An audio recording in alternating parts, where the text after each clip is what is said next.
Warning, the following video may or may not contain spoilers. Hello, and welcome back to another edition of DishTalks. And today is an interesting movie called Pocket Ninja. Or is it Pocket Ninjas? Pocket Ninjas, because there is more than one ninja. Okay, so before continuing on, I should state that with this movie, I don't know if it happens to be my copy, but there is a very technical issue with this movie. And I don't know if it's just present in this, or it just happens to be present in the copy I have, but the volume in this movie is really, really low. Like, ridiculously low. To where I can, like, on my TV, where we had to turn it up all the way, basically, just to be able to understand any of the higher pitched noises in the movie. It was pretty ridiculous. Upon rewatching it and getting screenshots of the movie for this video, I could hear it better with the headphones, but I can still tell that the audio was very low. Like, I had it on 200% in my video player, and that helped, but you can still tell it, you know, compared to other movies, if you had it on 200%, that would hurt, you know, basically be hurting your ears. This one, it's just like watching a regular movie. Just at 200% volume. But hey, I didn't do too much research to see if there was other audio, like if other people had audio issues, but I think there has been other audio issues, if I recall correctly, watching other videos over the years about this movie. But continue on to the movie itself. So Pocket Ninjas. I happened to come across the movie while I was in an FYE in West Virginia during my trip to visit the family. 47 or 46 cents. It was something ridiculously cheap. So I was like, oh, okay, you know, I've heard of this movie. I heard it's pretty bad, but you know, for 40 some cents, I think I could get some money out, or you know, I'll get my worth out of it for, let's just say 50 cents. And yeah, 50 cents. So Pocket Ninjas, it's a martial arts movie. It is clearly trying to be a comedy, first and foremost. Like, it does have this, like, serious kind of atmosphere at the start, but it overall, it is trying to be a comedy movie. And it's, I will say it's not the most disappointing movie I've ever watched. But it is something that, I don't want to come out and say the movie is terrible. Because I feel like a lot of effort, like the people who made this put some effort into it. Not so much the audio, but like there's, you know, I feel passion behind it. I do. And, you know, I can't sit here and say, oh, this is how you make a proper movie, because no, I don't know how to make a proper movie. I think. But, you know, it's a product, and, you know, I have the right to judge a product, so, yeah, I don't want to say the movie's terrible. But it's not great. It's kind of just something to have in the background. But the plot of the movie is, let's see, the plot of the movie, well, you know what, I'm going to read the back of this, of my little, not even a DVD case, but a DVD sleeve, and see if we can understand this. Prepare for a martial arts journey into misadventures when three young martial arts students discover a comic book about the mystic white dragon, but when the evil Cobra Khan jumps from the colorful pages into real life, the kids suddenly find themselves in the middle of a true-to-life martial arts battle. Turning to their sensei, Master Jack, for help and guidance, they set out to defeat Cobra Khan and his dangerous gang, who are on the loose in the city.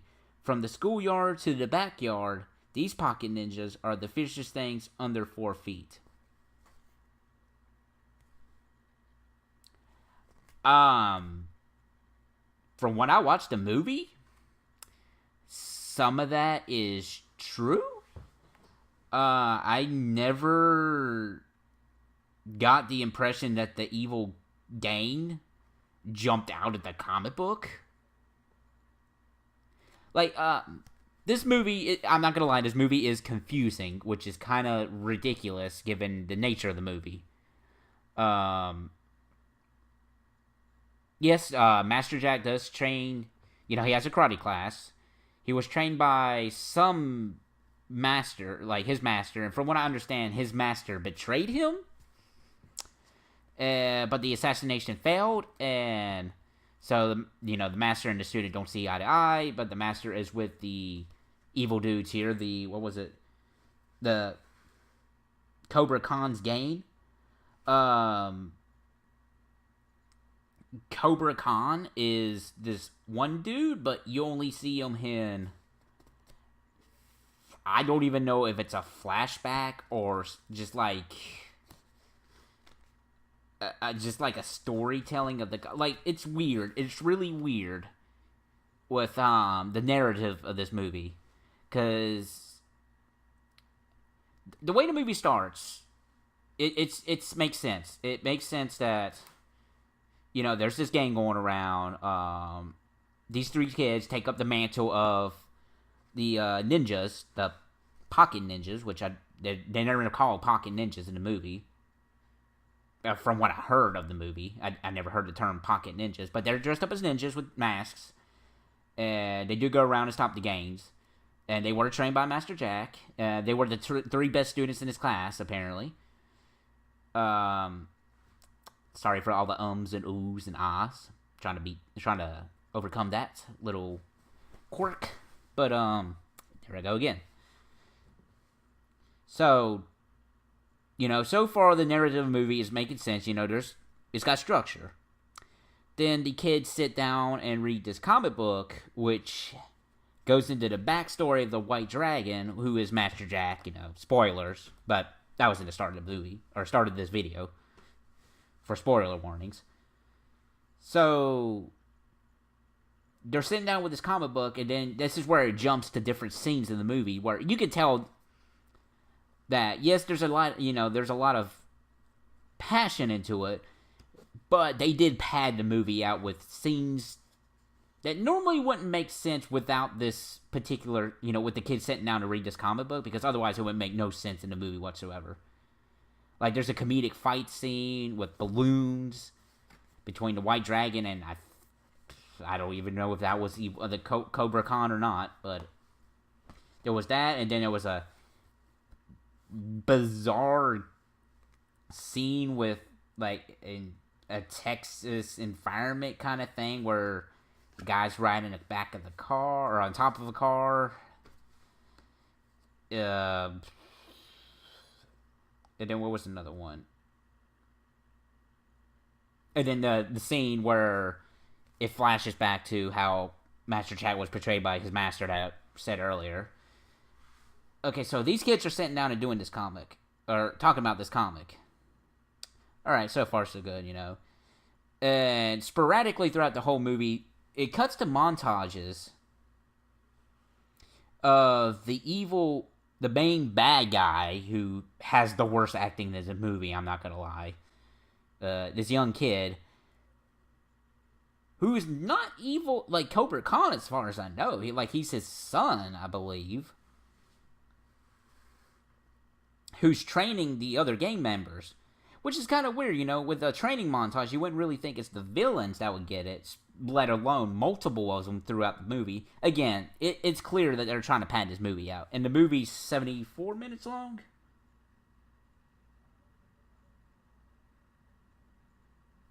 Well, it says 91 minutes on the cover, but I don't think it was that long. Maybe it was. But, so, yeah, they're cutting back to the montages, training montages of the evil guys. Cut to some of the, the pocket ninjas go, oh, we got to stop the bad guys. We stop the bad guys. And they're like, hey, we're tired of that. So we're going to kidnap the kid, one of the kids, to lure the master out. That doesn't work. So they're like, all right, we're just going to kidnap this kid's mother. And then, which leads to the climax of the movie where they go stop the gang. They stop the gang. And this businessman who's trying, black market stuff. Nuclear waste, I believe, is what they said. Stop them, but then they got to stop the kid, the boss kid. And the climactic battle is done with the Sony VR game, or the prototype of the Sony VR, I'm just going to call it, where they play the weirdest Street Fighter game I've ever seen. Like, it's bizarre. No, but in actuality, it's virtual reality fighting game, which is the ending climax instead of, instead of the kid who worked so hard to train his gang up to face the three ninjas head on, decides to take them on in a virtual reality game. That's bizarre.